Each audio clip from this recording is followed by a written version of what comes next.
A big thanks to Bernhard for sponsoring this episode. I know how much you love beef jerky, but it's become so much more expensive over time.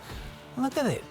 It is so delicious and so yummy, and I made it on my own grill. Yes, it's cheap, it is tasty, and I'm going to show you exactly how you can do it too. This is a part of the eye of round, and it's a perfect cut for making beef jerky because it's tough, it's cheap, and it's very lean, which means no fat. And any bit of fat that's still on, I'm going to take off. Then I'm going to take my sharp carving knife and cut this into really nice thin slices. As you can see, the quality of my beef might be a little bit too good because there's still a little vein of fat in this beef. And you want to get it as lean as possible. The leaner your beef is, the cheaper it's going to be too. So this is going to work both ways. Lean beef jerky is better, tastier, and it's cheaper. Where's the star of the show? Just when you need it, it's not there. Come. Eva, come.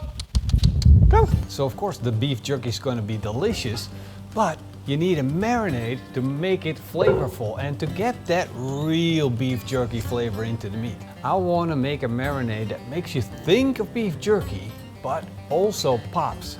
So when you bite into it, you're gonna have that oh yeah experience. So I'm starting with a can of Coke. I'm gonna let that reduce by half. That's gonna make the flavors more intense. Then I'm gonna add a tablespoon of Worcester sauce, a tablespoon of red chili flakes, a tablespoon of lime juice, a tablespoon of salt, a teaspoon of garlic powder, and a teaspoon of onion powder. I'm gonna mix it up and let it cool down again. Time to add the cold marinade to the beef. Whoa.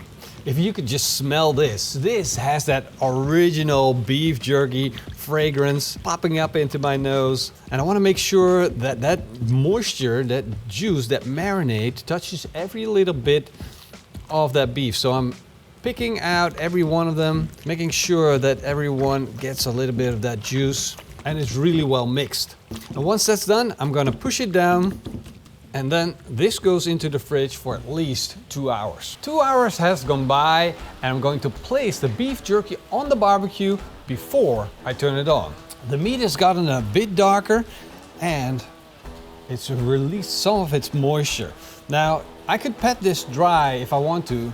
That's going to speeden up the process. But I've got time and I want the smoke to catch on. So smoking it for a longer period of time is going to be better for smoke flavor on the beef jerky. I'm going to place the slices on my grill grate, making sure I spread them out as much as I possibly can. Now that I got all my beef jerky on the grill grate, I'm going to make a mixture out of a tablespoon of paprika powder, a tablespoon of onion powder, and half a tablespoon of salt. I'm going to mix it up and shake it onto my beef jerky. That's going to give my beef jerky a chip-like exterior. I'm going to close the lid and I'm going to turn on my Burnhard smoker. Now I'm smoking and I'm going to set it to smoke function, which means this device is going to focus on creating smoke and not creating heat. Hot air is going to be blown through this device and it's going to come out of the chimney, taking all of that moisture with it out of the chimney. So that's going to make our beef jerky dry. Now, how long that's going to take, that depends on the device that you're using. You can do this at home, in your kitchen, in your oven as well. So don't say I can't make beef jerky because I don't have a barbecue like that. You just can't have that beautiful smoke flavor, but you still can have delicious beef jerky. And if you're making this indoors, aim for a temperature of around 80 degrees Celsius in your device. It's been 3 hours of smoking at 80 degrees Celsius, and now it's time to check to see if our beef jerky is done. Look at that. Beautiful beef jerky. Let's give it a pull. Yeah, look at that. You see the dry fibers. Everything became nice and dry. Let's get this off the grill. If you think that beef jerky is done, you got it wrong, because this is the most important part about the beef jerky and making it perfect. You need one of these, a plastic bag.